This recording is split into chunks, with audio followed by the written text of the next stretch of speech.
भट्टोजी दीक्षित, भट्टोजी दीक्षित बंगाल के जो हुए, उनकी हम कथा कहते हैं ना। तो उनके साथ यही हुआ कि उनका जीवन जो था प्रामाणिक जीवन था। उनका जीवन प्रामाणिक जीवन था, जैसा अंदर वैसा बाहर, नकलीपन नहीं था। तो जिस परिवार में वो जन्मे थे, राम भक्त परिवार था। उनके पिता बहुत बड़े राम भक्त थे। घर के पास में ही उन्होंने बहुत बड़ा मंदिर भी बनवाया था और नियमित उसमें सुबह शाम साधन भजन के लिए जाया करते थे, पूजन अर्चन किया करते थे, लंबी लंबी पूजाएं अर्चनाएं किया करते थे और बाकी समय घर में भी भजन में लगे रहते थे, नाम जप में लगे रहते थे। तो वह जो है अपने बेटे से कभी कभी कहा करते थे कि बेटा तू ऐसे परिवार में जन्मा है, कभी कभी तो मंदिर चला जाए कर, रोज ना जा। और वो ऐसे थे कि मंदिर तो जाते ही नहीं थे, मंदिर को मुड़ के भी नहीं देखते थे, ऐसे दूर से खड़े के झांक के भी नहीं देखते थे कि है क्या ये, लेना देना ही नहीं, कोई लेना देना नहीं। घर में राम राम चल रहा है, उनके मुंह से कभी राम निकलता ही नहीं था। और व्याकरणाचार्य थे, बहुत बड़ा नाम था उनका। अब वो भी बूढ़े होने को आए थे, 60 साल के हो गए थे। उनके पिता लगभग 80 साल के हो गए थे।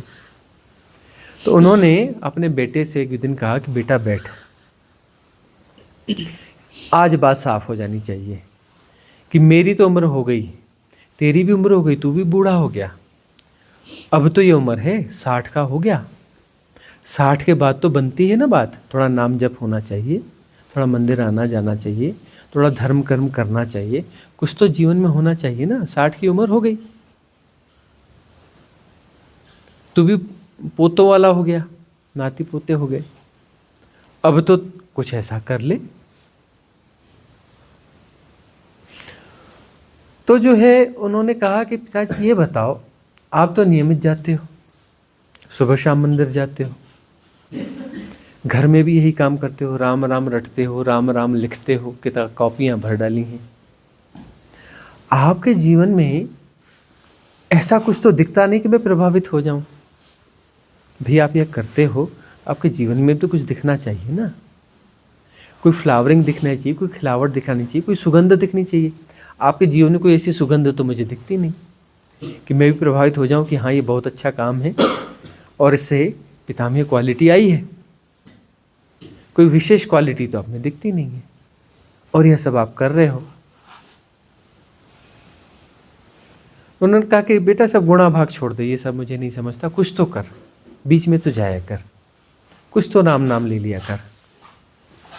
तो उन्होंने कहा कि एक बात बताओ आप, यदि राम का नाम लेना है तो बार बार क्यों लेना चाहिए, रटना क्यों चाहिए? राम राम रटो जी, क्या रटते रटते क्या क्या आता है ना, कौन से भजन आते हैं, रटते रटते बीती रे उमरिया। हाँ, अब क्यों रटते हो, उम्र बीत जाती है और रटते रहते हो। हाँ, क्यों रटते हो? कबीरदास जी भी कहते थे, कोई राम राम जपता था, बोले तो राम का नाम बर्बाद कर रहा है, राम का नाम तो एक बार लेना बहुत है, ये क्या बार बार अपना राम राम करता रहता है। कबीरदास जी जो है ऐसा कहा करते थे कि तू क्यों अपना ये व्यर्थ में, बड़ा खर्चीला आदमी तू, राम नाम ऐसे ही खर्च कर देता है। राम का नाम तो बस गाहे बगाहे कभी एक बार भी ले लिया, भरपूर है।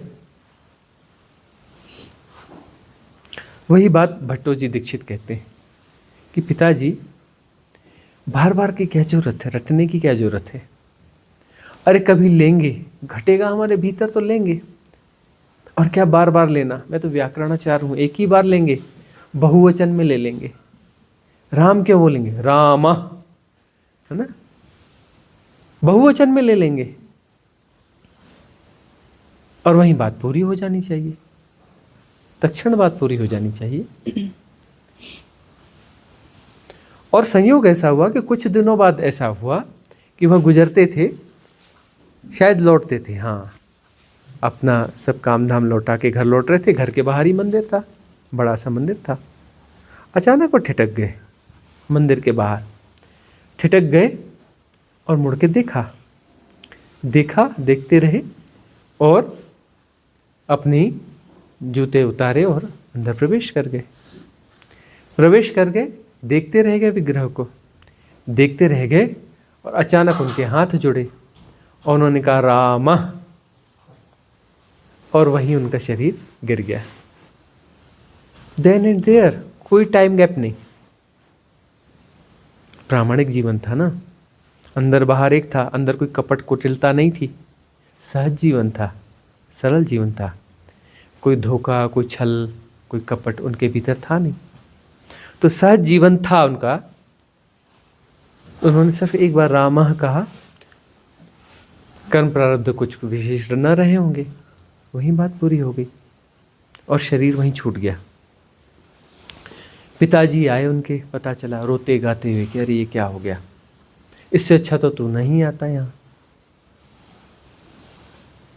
और फिर उसके बाद उनको रियलाइज हुआ कि देखो मैंने जीवन गंवा दिया। और वह कहा करते थे अपने पिताजी से, उन्होंने एक और बात कही थी कि पिताजी एक बात बताओ कि मंदिर में जाना होता है, ये बात तो समझ में आती है, लौटना कैसे होता है? आप लौट के कैसे आ जाते हो? मंदिर जाना तो समझ में आता है, मंदिर से लौटना, मंदिर जैसी जगह में आप जा रहे हो और लौट के आ जाते हो, बार बार जाते हो, लौट आते हो, ये कोई जाना हुआ? ये कोई जाना हुआ? अरे जाओ तो ठीक से जाओ, लौटते क्यों हो? मंदिर जाने का ये कोई ढंग है? मंदिर जाने का कोई ढंग है? तो सब जाने की जगह है। अरे मंदिर कहो, मस्जिद कहो, गुरुद्वारा कहो, जो भी कहो, चर्च कहो, जो भी स्थान है, वहाँ कोई लौटने की जगह है? वहाँ से जाना हो सकता है, लौटना कैसे हो सकता है?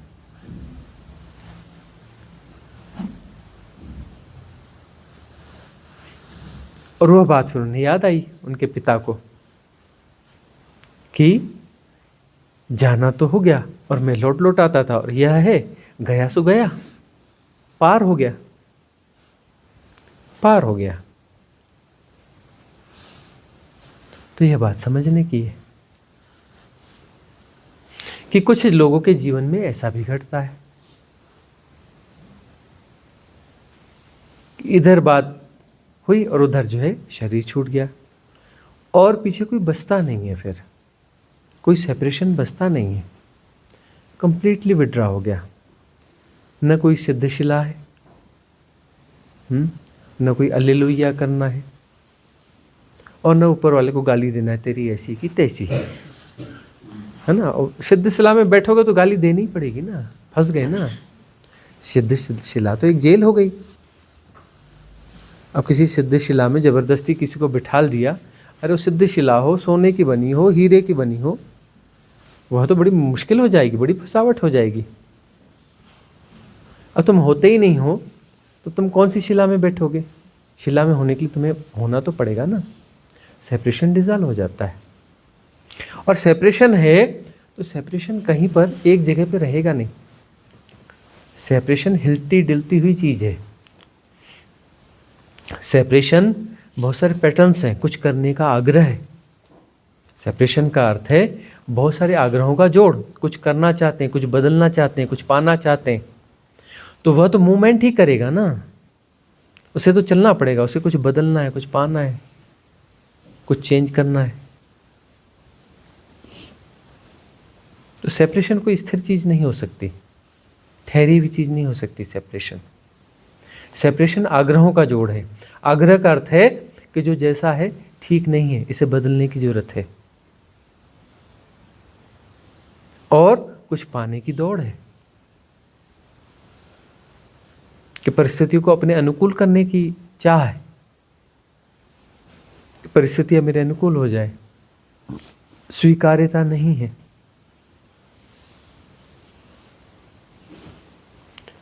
तो सेपरेशन जो है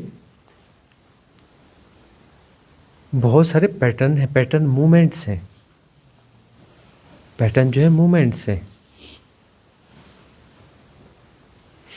अब ये सब कुछ विड्रॉ हो जाएगा तो पीछे क्या बचेगा?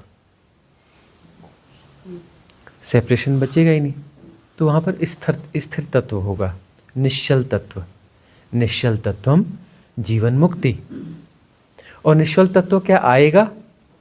आएगा नहीं, वह है ही, सदा से शाश्वत है। जो आएगा वो क्षुद्र होगा ना, सेपरेशन ही होगा ना। कहीं से आ रहा है, मतलब यात्रा करके आ रहा है, इनफाइनाइट तो नहीं हो सकता ना। कहीं रहता है, कहीं से आ रहा है, मतलब इनफाइनाइट नहीं हुआ ना। वह सदा से है, शाश्वत है, असीम है, निर्गुण है, निराकार है, बियॉन्ड टाइम एंड स्पेस है। वह सदा से है। तो यदि कोई बुद्ध पुरुष सरवाइव कर रहा है, मतलब उसकी एक छलांग तो लग गई है ना, मेटाफिजिकल वर्ल्ड की, अभी एक छलांग और लगेगी। इसलिए भगवान बुद्ध को कहना पड़ा, एक है निर्वाण और एक है महापरिनिर्वाण। ठीक है ना, ये बुद्धों के साथ होता है। उनको दो छलांगें लेनी पड़ती हैं, एक निर्वाण की और एक महापरिनिर्वाण की। उसको उनको दूसरी छलांग भी लेनी पड़ती है। उनके भीतर जो प्लांट किया गया है कर्म, उन कर्मों को जो डिजॉल्व करते करते फिर शरीर छोड़ने की स्थिति आएगी, तब उनकी वहाँ दूसरी छलांग चलती है। बुद्ध जब शरीर छोड़ने वाले थे, उन्होंने विषाक्त भोजन कर लिया था एक गरीब के यहाँ, और उन्हें पता था, तब भी उन्होंने कर लिया। और वह जो है आए अपने संघ में, उन्होंने कहा कि मैं शरीर छोड़ता हूँ, छोड़ने जा रहा हूँ। किसी का कोई अंतिम प्रश्न हो तो पूछ ले, बाद में कहना नहीं कि मुझे मेरे प्रश्नों के उत्तर नहीं मिले। तो वह उस वृक्ष के नीचे बैठे, बोले विष फैल रहा है, जल्दी पूछ लो। और यह खबर जो है आग की तरफ फैल गई। फैल गई तो जिस गांव में ठहरे थे, उस गांव में एक दुकानदार था। उसे पता चला, उस सृष्टि को पता चला कि बुद्ध शरीर छोड़ते हैं, और कभी भी उनके पास नहीं गया था। वो तुरंत वहाँ से दौड़ पड़ा। उसने कोई औपचारिकता भी नहीं करी कि मैं दुकान बंद करूँ या क्या करूँ। वो वहाँ से दौड़ पड़ा और दौड़ करके वहाँ आ गया कि मुझे जो है मेरा कोई प्रश्न है, मेरा कोई प्रश्न है। इस बीच में जो है जब तक वो आया इन्होंने जो प्रश्न थे उनके जवाब दे दिए, और उस वृक्ष के बैक साइड में चले गए और वहाँ लेट गए। लेट करके उन्होंने जो है अपना शरीर के साथ एसोसिएशन जो बचा हुआ था उसको विड्रा किया, मन के दूसरे तल के साथ, तीसरे तल के साथ, चौथे तल, ऐसे विड्रा करने की प्रोसेस में आ गए। क्रमशः उसको विड्रॉ करते चले गए, एकदम क्लियर करते हुए, cleansing and withdraw, cleansing and withdraw, cleansing and withdraw. तो उस स्टेज में वो जाने ही वाले थे कि जहाँ से नहीं लौटा जा सकता। यह सृष्टि चिल्लाता हुआ आ गया कि कहाँ है बुद्ध, कहाँ है, मेरा एक प्रश्न है, मेरा एक प्रश्न है, और मुझे इस प्रश्न का उत्तर बुद्ध से ही चाहिए, किसी और से तो मिलेगा नहीं। तब जो है भिक्षुओं ने कहा कि अरे वो तो अब चले गए, महापरिनिर्वाण के लिए चले गए, और इस रास्ते से वो सदा गुजरते रहे, तू क्यों नहीं आया? इस रास्ते से तो आते जाते रहते थे। उसने कहा हाँ मुझे पता है, 30 सालों से आते जाते रहे, और हर बार मैं सोचता था कि अगली बार, अगली बार, अगली बार, और 30 साल से मैं कभी उनसे मिल नहीं पाया। मिलना मैं चाहता हूँ पिछले 30 साल से, और गुजरते वो बराबर रहे और यहाँ रुकते भी रहे, और 30 साल से मैं कभी मिल नहीं पाया। लेकिन आज तो यह अवसर मैं चूकूंगा नहीं, मुझे मेरा प्रश्न है और मुझे उत्तर चाहिए। उन्होंने कहा संभव नहीं है। यह बात जो है उनकी इंद्रियां भी काम कर रही थी, बुद्ध की इंद्रियां भी काम कर रही थी, श्रवण इंद्रिय भी काम कर रही थी। वो बैक आ गए, वहाँ से वापस आए शरीर में आए, और उन्होंने आवाज़ दी इसको बुला लो यहाँ पर, इसका जो प्रश्न है मैं उसका उत्तर दूंगा। बाद में कहने को नहीं होना कि बुद्ध के पास कोई आया था अपना प्रश्न लेकर, उसे उत्तर नहीं मिला। तो उसने प्रश्न किया और उसका उत्तर दिया, और उसके बाद कहते हैं कि अब मैं जा रहा हूँ। फिर जो है वो उस प्रोसेस में गए और शरीर छोड़ दिया। महापरिनिर्वाण, वह अंतिम छलांग थी। एक बुद्धत्व की छलांग थी, वह अंतिम छलांग नहीं थी, एक महापरिनिर्वाण की छलांग थी। और यह शब्द उन्होंने बाद बाद में दिया। वह चीज़ फिर अनफोल्ड हुई तो उन्होंने बताया कि यह जो है मैं तो अभी कर्म भोग कर रहा हूँ, है ना। गुरु होने का कर्म भोग, गुरु मुझे बनना था, वह वासना मेरे भीतर प्लांट की गई थी। जो कथा कही जाती है ना, देवताओं ने आग्रह किया, उनको जब ज्ञान उपलब्ध हुआ और वो मौन में चले गए, गहरे मौन में चले गए, तो देवताओं ने आग्रह किया कि ऐसे कैसे चलेगा भाई, इस प्रकार का ज्ञान जो घटता है वो बांटने के लिए घटता है। आप मौन हो जाएंगे तो सृष्टि को मिलेगा क्या? इस सृष्टि में बंटना चाहिए, यह महान घटना है। तब उन्होंने अपनी अंतर्वाणी से परिचर्चा की, बाह्य तो तल पे तो मौन थे, उनसे परिचर्चा करी देवताओं से कि देखो किसको देना है, बेहोश आदमी को देंगे, मतलब तो कुछ निकलता नहीं है, उसके जीवन में तो कोई क्रांति घटनी नहीं है। अपात्र को देंगे तो उसके जीवन में तो कोई घटना घटनी ही नहीं है, कोई प्रेरणा होगी नहीं। और कोई पात्र है उसे देंगे, आज नहीं कल वो तो पात्र है, वह तो उपलब्ध हो ही जाएगा। सुपात्र है उसको तो उपलब्ध हो ही जाएगा, उसको तो हम न भी देंगे तो वो तो अपनी चेष्टा से वो कर लेगा।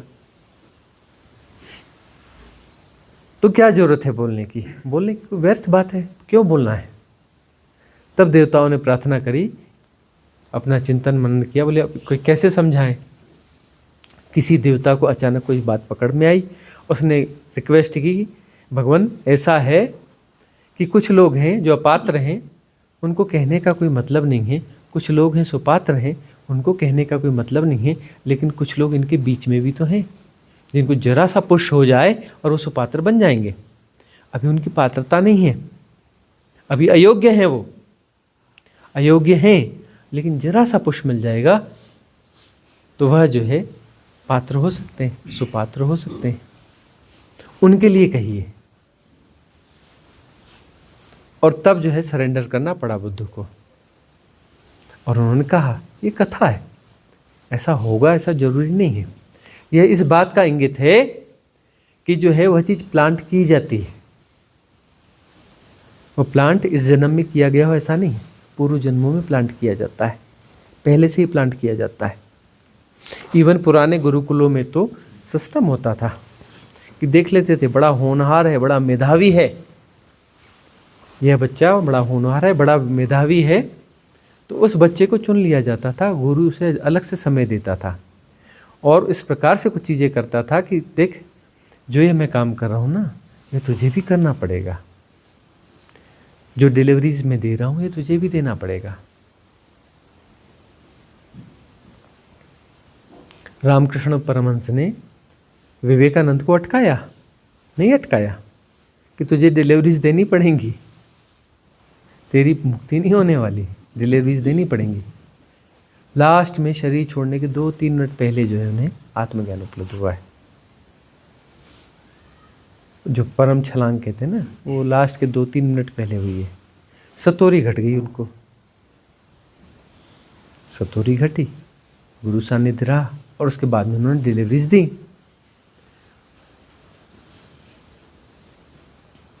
हालांकि जो उनकी डिलीवरीज हैं वो थोड़ी प्राथमिक लेवल की लगती हैं, है ना, वो डिलीवरीज नहीं है जो मुमुक्षुओं को दी जानी चाहिए। तो उसकी ज़रूरत थी तो वह दी गई। भाई प्राइमरी क्लास में भी तो टीचर्स की ज़रूरत पड़ेगी, मिडिल स्कूल में भी टीचर की ज़रूरत पड़ेगी, है ना, हाई स्कूल में भी टीचर्स की ज़रूरत पड़ेगी, सबकी ज़रूरत है तभी तो वो है ना। व्यर्थ कुछ भी नहीं है, व्यर्थ कुछ भी नहीं है, उनकी ज़रूरत है।